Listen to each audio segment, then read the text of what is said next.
কি হয়েছে?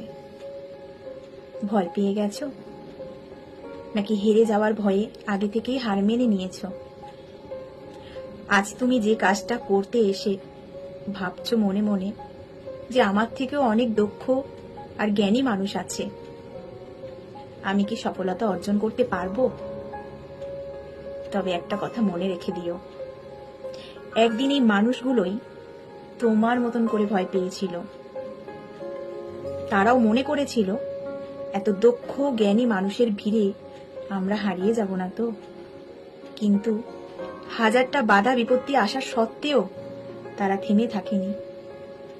তারা সফলতা অর্জন করার জন্য প্রতিনিয়ত ভয়ের সাথে যুদ্ধ করে গেছে। তাহলে তুমি কেন থেমে থাকবে? সফলতা অর্জন করার জন্য তোমাকেও ভয়ের সাথে যুদ্ধ করে লড়াই করে এগিয়ে যেতে হবে।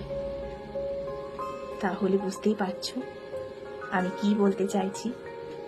চলে এসো সবাই একসাথে হাত ধরে সফলতা অর্জনের জন্য ভালোবাসা দিয়ে এগিয়ে যাই এবং একে অপরকে ভালোবাসা দিয়ে সফলতার সিঁড়ি এগিয়ে নিয়ে যাই।